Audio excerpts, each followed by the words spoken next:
Teachers of Reddit, what would you change about the school system? Serious. Members of the community who serve on the Board of Education should be required to spend some time observing classes on a regular basis in order to glean a fuller, more realistic sense of what teaching and learning are all about in contemporary classrooms.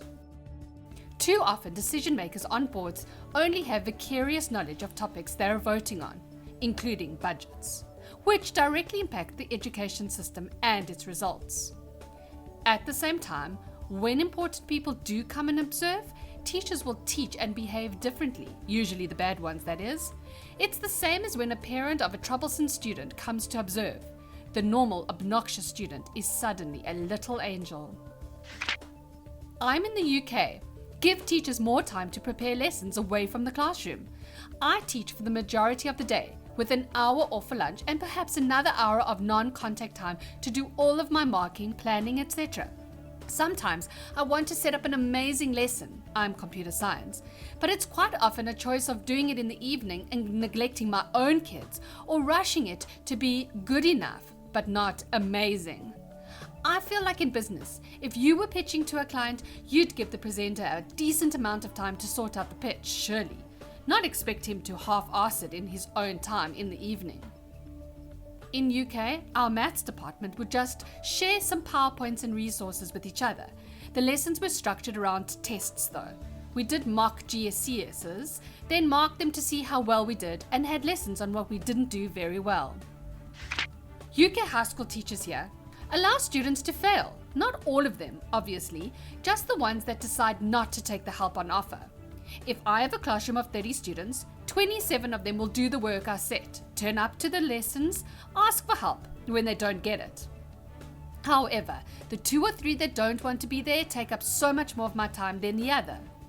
And at the end of the year, I get dragged over the coals to explain why these 3 students didn't do as well as their previous data shows.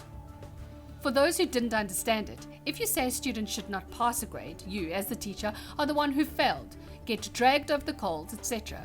Every teacher has met a student who should be failing or not passing the grade, but bureaucracy says it looks bad if we have failing students.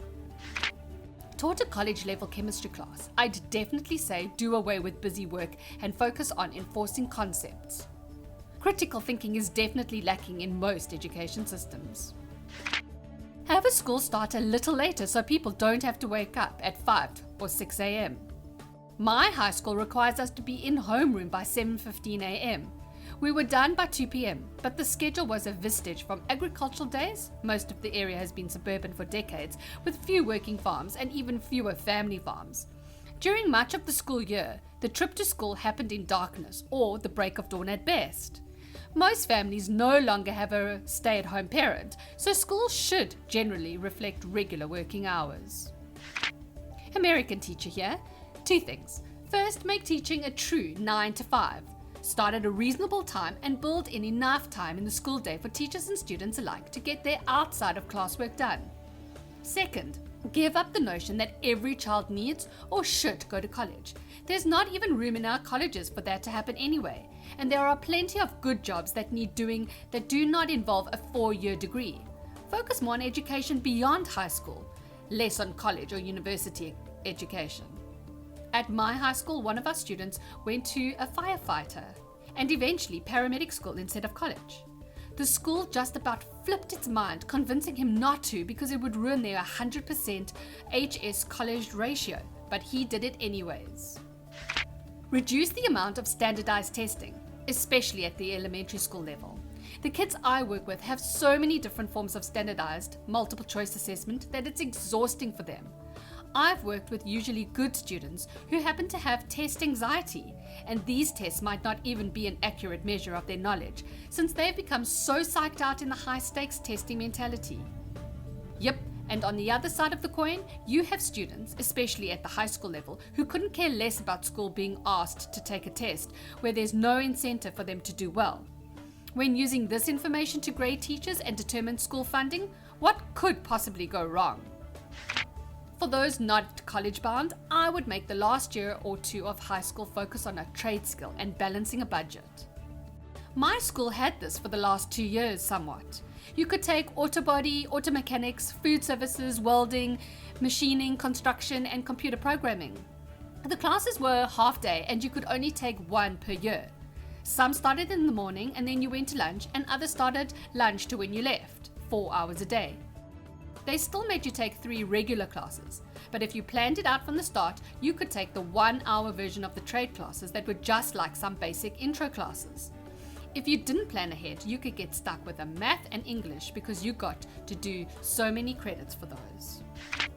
As mentioned before, the day should start a little later. It's almost like morning lessons are a waste because pretty much everyone in the classroom is exhausted. Also, high school should have a lesson purely based around the student's future, such as how to buy a house, how to pay bills, how to write a CV, etc. I'm from the UK and I don't have a clue if this kind of thing exists elsewhere. We tried that in my high school. It was called TAG, Teacher Advisory Group, and we were meant to do those things. The result was as you'd expect. Kids showed up for the first 20 minutes and did not want to do these boring modules. So the 4 years, 20 minutes a day was more or less spent talking to a friend or two and nothing more. I teach math at the high school level. I think more block scheduling should benefit students learning greatly. It is ineffective for students to constantly switch between topics taught in 7 classes every single day. Block scheduling can grant more integrated instruction, more project-based learning, and possibly less homework. I am aware that many high schools do block scheduling. I just wish mine did. Possibly less homework. I have block scheduling, but I'm still up to 11 or 12 every night doing homework. It is so exhausting.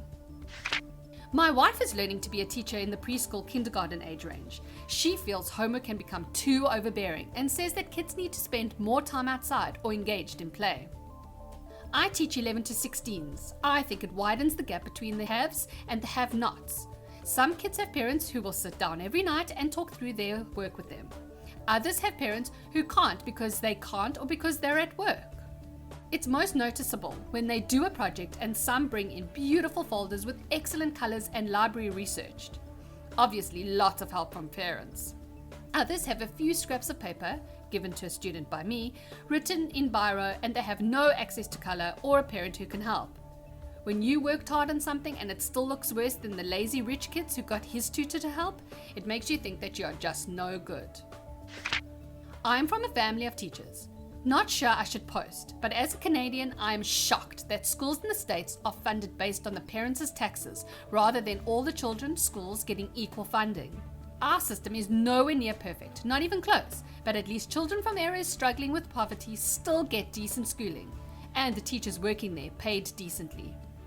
I can't speak for other states, but California doesn't quite fund like that. The money does come from taxes, but they are put into a large pool at the state level and then dishes out to district. This was enacted to prevent the poor areas from suffering, while the rich areas flourished. On top of that, there's also Title I funding, which is given to schools where a majority of students are impoverished. I'm talking an extra $1 million a year or so per school that qualifies. It's not a perfect system though. Districts still can make stupid choices on how to handle their money, but at least gives the districts more equal footing. Obviously, remove high school stakes testing. Teaching well requires a certain amount of freedom. Teachers, at least here in Indiana, thanks Pence, are under so much pressure to make the grades. Lesson plans are affected, overall morale is affected, and the kids are affected. They start copying homework and cheating on tests because the system tells them their grades are more important than their integrity. Every day, I have to remind myself that what I'm doing is important, not because of test scores, but because I'm teaching, inspiring, being a role model for young adults. Yes, I went to middle school in Indiana and we had a pep rally before we took our standardized tests. I remember my teacher constantly teaching to the test instead of teaching a variety of interesting subjects. I personally thought it was the worst year of my schooling and I ended up being behind, even though I was in the honors class, when I moved back to the state I'm from. People in management level positions need to understand what a bell curve is. I'm expected to get every child to a certain level by the end of the year. This is impossible unless A, that level is set ridiculously low, or B, I lie about my students' attainment. Realistically, no matter how fabulous a teacher might be, there will always be many children who don't quite make the grade. However, many managers see this as unacceptable and believe they are only doing a good job. If they give teachers a hard time for not raising the achievement of even the most, I'm going to be blunt here, dense students. What really bugs me about teaching, getting all of the blame, is that there are a lot of factors beyond the teacher's control. Even the best teacher in the world won't be able to help every kid on his or her own. So many things. Most of them boil down to this: more love, fewer punishments. There should always be consequences for behavior, yes, but kids need to learn that it's okay to make mistakes and that their good behavior will get them good consequences too. So many kids receive such terrible treatment at home. School should be a safe place for them to make mistakes, grow, and know they're loved no matter what.